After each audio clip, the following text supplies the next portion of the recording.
मैं सोनालिका कुशवाहा जैनेन्द्र कुमार जी की लिखित कहानी बाजार दर्शन का वाचन प्रस्तुत करती हूँ। एक बार की बात कहता हूँ।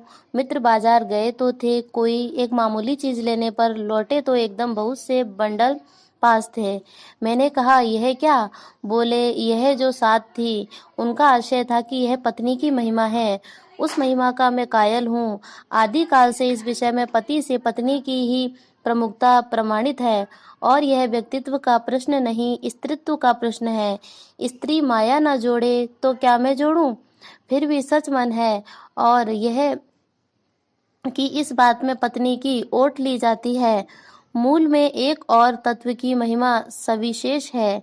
वह तत्व है मनी बैग, अर्थात पैसे की गर्मी या एनर्जी। पैसा पावर है, पर उसके सबूत में आसपास माल टाल न जमा हो तो क्या वह खाक पावर है? पैसे को देखने के लिए बैंक हिसाब देखिए, पर माल असबाब मकान कोठी तो अनदेखे भी दिखते हैं।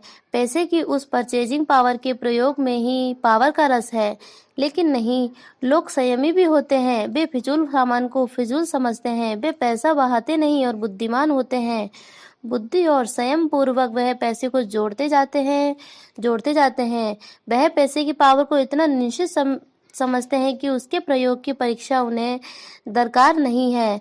बस खुद पैसे के जुड़ा होने पर उनका मन गर्व से भरा हुआ रहता है। मैंने कहा, यह कितना सामान ले आए? मित्र ने सामने मनी बैग फैला दिया। कहा, यह देखिए, सब उड़ गया। अब तो रेल टिकट के लिए भी बचा हो। मैंने तब तय माना कि पैसा होता और सामान आता। वह सामान जरूरत की तरफ देखकर नहीं आया, अपनी परचेजिंग पावर के अनुपात में आया है। लेकिन ठहरिए, इस सिलसिले में एक और भी महत्व का तत्व है जिसे नहीं भूलना चाहिए। उसका भी इस कर्तव्य में बहुत कुछ हाथ है। वह महत्व है बाजार। मैंने कहा, यह इतना कुछ नाहक ले आए? मित्र बोले, कुछ न पूछो। बाजार है कि शैतान का जाल। ऐसा सजा सजा कर माल रखते हैं कि भैया ही हो जो ना फंसे। मैंने मन में कहा, ठीक, बाजार आमंत्रित करता है कि आओ मुझे लूटो और लूटो।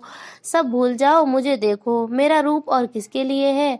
मैं तुम्हारे लिए हूँ। नहीं कुछ चाहते हो तो भी देखने में क्या हर्ज है?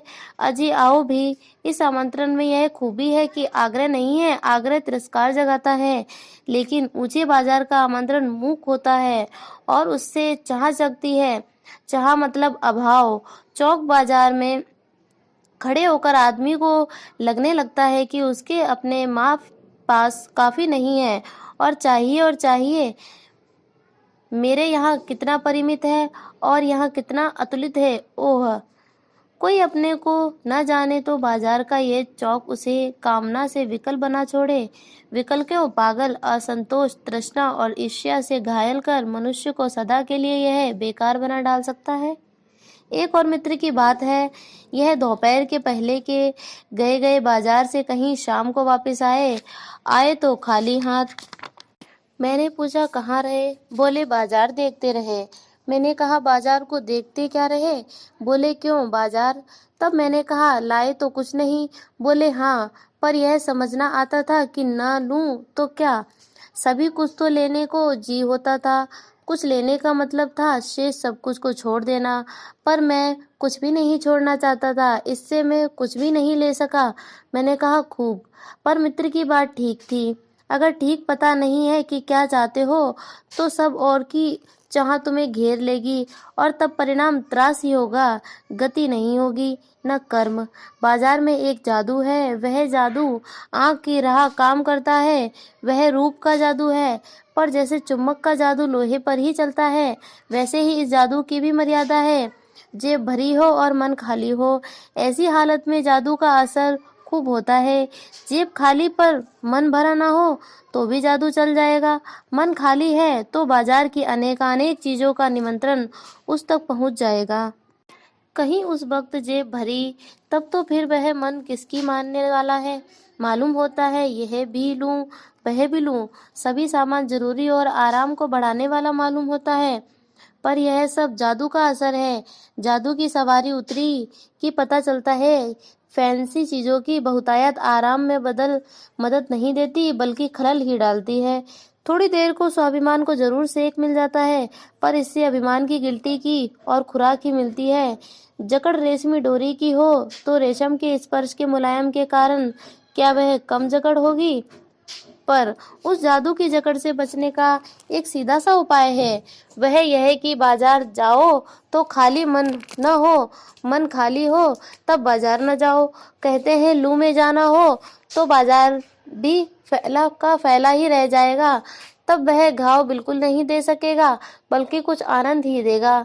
तब बाजार तुमसे कृतार्थ होगा क्योंकि तुम कुछ न कुछ सच्चा लाभ उसे दोगे। बाजार की असली कृतार्थता और आवश्यकता के समय काम आना, यहाँ एक अंतर चिन्ह लेना बहुत जरूरी है। मन खाली नहीं रहना चाहिए, इसका मतलब यह नहीं कि वह मन बंद रहना चाहिए। जो बंद हो जाए वह शून्य हो जाएगा।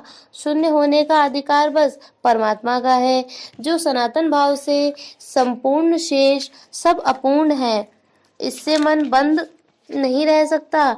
सब इच्छाओं का निरोध कर लोगे, यह झूठ है। और अगर इच्छा निरोध पद का ऐसा ही नकारात्मक अर्थ हो तो वह तब झूठ है। वैसे तप की राह रेगिस्तान को जाती होगी, मोक्ष की राह वह नहीं है। ठाठ देकर मन को बंद कर रखना चाहता है, ठाठ देखकर मन को बंद कर रखना जड़ता है। लोभ का यह जितना नहीं है कि जहाँ लोभ होता है यानी मन में, वहाँ नकार हो। यह तो लोभ की ही जीत है और आदमी की हार। आंख अपनी फोड़ डाली तब लोभ के दर्शन से बचे तो क्या हुआ? ऐसा क्या लोभ मिट जाएगा? और कौन कहता है कि आंख फूटने पर रूप दिखना बंद हो जाएगा? क्या आंख बंद करके ही हम सपने नहीं लेते हैं? और भी सपने क्या चैन भंग नहीं करते हैं? इससे मन को बंद कर डालने की कोशिश तो अच्छी नहीं, वह अकारत है। यह तो हट वाला योग है, शायद हट ही हट है, योग नहीं। इससे मन कृश भले हो जाए और पीला और अशक्त जैसे विद्वान का ज्ञान, वह मुक्त ऐसे नहीं होता। इससे वह व्यापक की जगह संकीर्ण और विराट की जगह शुद्र होता है। इसलिए उसका रोम रोम मूंदकर बंद तो मन को करना नहीं चाहिए। वह मन पूर्ण कब है? हम में पूर्णता होती तो परमात्मा से अभिन्न हम महाशून्य ही न होते। अपूर्ण है, इसी से हम हैं। सच्चा ज्ञान सदा इसी अपूर्णता के बोध को हमें गहरा करता है। सच्चा कर्म सदा इस अपूर्णता की स्वीकृति के साथ होता है। अतः उपाय कोई वही हो सकता है जो बलात् मन को रोकने को न बहे, जो मन को भी इसलिए सुने क्योंकि वह अप्रयोजनीय रूप में हमें नहीं प्राप्त हुआ है। हाँ, मन मानेपन की छूट मन को ना हो क्योंकि वह अखिल का अंग है, खुद कुल नहीं है। पड़ोस में एक महानुभाव रहते हैं जिनको लोग भगत जी कहते हैं, चूरन बेचते हैं। यह काम करते जाने उन्हें कितने बरस हो गए हैं, लेकिन किसी एक की भी दिन चूरन से उन्होंने 6 आने पैसे से ज्यादा नहीं कमाए।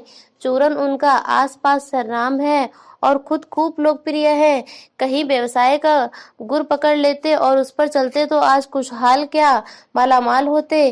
क्या कुछ उनके पास ना होता? इधर 10 वर्षों से मैं देख रहा हूँ, उनका चूरन हाथों हाथ बिक जाता है, पर वह न उसे थोक देते हैं न व्यापारियों को बेचते हैं। पेशगी ऑर्डर कोई नहीं लेते। बंधे वक्त पर अपनी चूरन की पेटी लेकर घर से बाहर हुए नहीं कि देखते देखते 6 आने की कमाई उनकी हो जाती है। लोग उनका चूरन लेने को उत्सुक जो रहते हैं, चूरन से भी अधिक शायद वह भगत जी के प्रति अपनी सद्भावना का दे देखने को उत्सुक रहते हैं। पर 6 आने पूरे हुए नहीं कि भगत जी बाकी चूरन बालकों को मुफ्त बांट देते हैं। कभी ऐसा नहीं हुआ कि कोई उन्हें 25वां पैसा भी दे सके। कभी चूरन में लापरवाही नहीं हुई है और कभी रोग होता भी मैंने उन्हें नहीं देखा है। और तो नहीं, लेकिन इतना मुझे निश्चय मालूम होता है कि इन चूरन वाले भगत जी पर बाजार का जादू नहीं चल सकता। कहीं आप भूल न कर बैठिएगा, इन पंक्तियों को लिखने वाला मैं चूरन नहीं बेचता हूँ।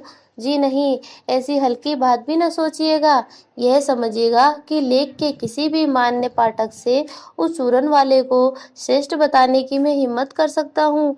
क्या जाने उस भोले आदमी को अक्षर ज्ञान तक भी है या नहीं, और बड़ी बात तो उसे मालूम क्या होगी। और हम आप न जाने कितनी बड़ी बड़ी बातें जानते हैं। इससे यह तो हो सकता है कि वह चूरन वाला भगत हम लोगों के सामने एकदम नाचीज आदमी हो, लेकिन आप पाठकों की विद्वान श्रेणी का सदस्य होकर भी मैं यह स्वीकार नहीं करना चाहता हूँ कि उस अपदार्थ प्राणी को वह प्राप्त है जो हम में से बहुत कम को शायद प्राप्त है। उस पर बाजार का जादू वार नहीं कर पाता, माल बिछा रहता है और उसका मन अडिग रहता है। पैसा उससे आगे होकर भीख तक मांगता है कि मुझे लो, लेकिन उसके मन में पैसे पर दया नहीं समाती। वह निर्मम व्यक्ति पैसे को अपने आहत गर्भ में बिलखता ही छोड़ देता है। ऐसे आदमी के आगे क्या पैसे की व्यंग शक्ति कुछ भी चलती होगी? क्या वह शक्ति कुंठित रहकर सलज्ज ही न हो पाती होगी? पैसे की व्यंग शक्ति की सुनिए, वह दारुण है। मैं पैदल चल रहा हूँ कि पास की धूल उड़ाती निकल गई मोटर, वह क्या निकली मेरे कलेजे को कौंधती एक कठिन व्यंग की लीक ही आर से पार हो गई, जैसे किसी ने आंखों में उंगली देकर दिखा दिया हो कि देखो उसका नाम है मोटर और तुम उससे वंचित हो। यह मुझे अपनी ऐसी विडंबना मालूम होती है कि बस पूछिए नहीं। मैं सोचने को हो आता हूँ कि हाय, ये ही माँ बाप रह गए थे जिनके यहाँ में जन्म लेने को था। क्यों ना मैं मोटर वालों के यहाँ हुआ। उस व्यंग में इतनी शक्ति की है कि जरा में मुझे अपने संगों के प्रति कृतज्ञ कर सकती है, लेकिन क्या लोक वैभव की यह व्यंग शक्ति उस चूरन वाले अकिंचितर मनुष्य के आगे चूर चूर होकर ही नहीं रह जाती? चूर चूर क्यों कहो, पानी पानी तो वह क्या बल है जो उस तीखे व्यंग के आगे ही अज्ञेय ही नहीं रहता, बल्कि मानो उस व्यंग की क्रूरता को ही पिघला देता है। उस बल को नाम जो दो, पर वह निश्चय उस तल की वस्तु नहीं है जहाँ पर संसारी वेव फलता फूलता है। वह कुछ अपर जाति का तत्व है। लोग स्पिरिचुअल कहते हैं, आत्मिक, धार्मिक, नैतिक कहते हैं। मुझे योग्यता नहीं कि मैं उन शब्दों में अंतर देखूं और प्रतिपादन करूं। मुझे शब्द से सरोकार नहीं, मैं विद्वान नहीं कि शब्दों पर अटकूं, लेकिन इतना तो है कि जहाँ तृष्णा है, बटोर रखने की स्पृहा है, वहाँ उस बल का बीज नहीं है। बल्कि यदि उस बल को सच्चा बल मानकर बात की जाए तो कहना होगा कि संचय की तृष्णा और वैभव की चाह में व्यक्ति की निर्मलता की प्रामाणिक होती है। निर्बल ही धन की ओर झुकता है, वह अबलता है। वह मनुष्य पर धन की और चेतन पर जड़ की विजय है। एक बार चूरन वाले भगत जी बाजार चौक में दिख गए। मुझे देखते ही उन्होंने जय जय राम किया। मैंने भी जय राम कहा। उनकी आंखें बंद नहीं थीं और न उस समय वह बाजार को किसी भांति कोस रहे मालूम होते हैं। राह में बहुत लोग, बहुत बालक मिले जो भगत जी द्वारा पहचाने जाने के इच्छुक थे। भगत जी ने सबको ही हंसकर पहचाना, सबका अभिवादन लिया और सबको अभिवादन किया। इससे तनिक भी यह नहीं कहा जा सकेगा कि चौक बाजार में होकर उनकी आंखें किसी से भी कम खुली थीं, लेकिन भौचक्के हो रहने की लाचारी उन्हें नहीं थी। व्यवहार में पसोपेश उन्हें नहीं था और खोए से खड़े नहीं वह रह जाते थे। भांति भांति के बढ़िया माल से चौक भरा पड़ा था। सब उसके प्रति अप्रीति इस भगत के मन में नहीं है, जैसे उस समूचे माल के प्रति भी उनके मन में आशीर्वाद हो सकता है। विद्रोह नहीं, प्रसन्नता ही भीतर है, क्योंकि कोई रिक्त भीतर नहीं। देखता हूँ कि खुली आंख तुष्ट और मग्न वह चौक बाजार में से चलते चले जाते हैं। राह में बड़े बड़े फैंसी स्टोर पड़ते हैं, पर पड़े रह जाते हैं। कहीं भगत नहीं रुकते हैं तो एक छोटी पंसारी की दुकान पर रुकते हैं। वहाँ दो चार अपने काम की चीज ली और चले आते हैं। बाजार से हट पूर्वक विमुखता उनमें नहीं है, लेकिन अगर उन्हें जीरा और काला नमक चाहिए तो सारे चौक बाजार की सत्ता उनके लिए तभी तक है, तभी तक उपयोगी है जब तक वहाँ जीरा मिलता है। जरूरत भर जीरा वहाँ से ले लिया कि फिर सारा चौक उनके लिए आसानी से नहीं के बराबर हो जाता है। वह जानते हैं कि जो उन्हें चाहिए वह है जीरा नमक। बस इस निश्चित प्रतीति के बल पर शेष सब चांदनी चौक का आमंत्रण उन पर व्यर्थ होकर बिखरा रहता है। चौक की चांदनी दाएं बाएं भूखी की भूखी फैली रह जाती है, क्योंकि भगत जी को जीरा चाहिए वह तो कोने वाली पंसारी की दुकान से मिल जाता है। और वहां से सहज भाव में ले लिया जाता है। इसके आगे आसपास अगर चांदनी बिछी रहती है तो बड़ी खुशी से बिछी रहे। भगत जी से बेचारी का कल्याण ही चाहते हैं।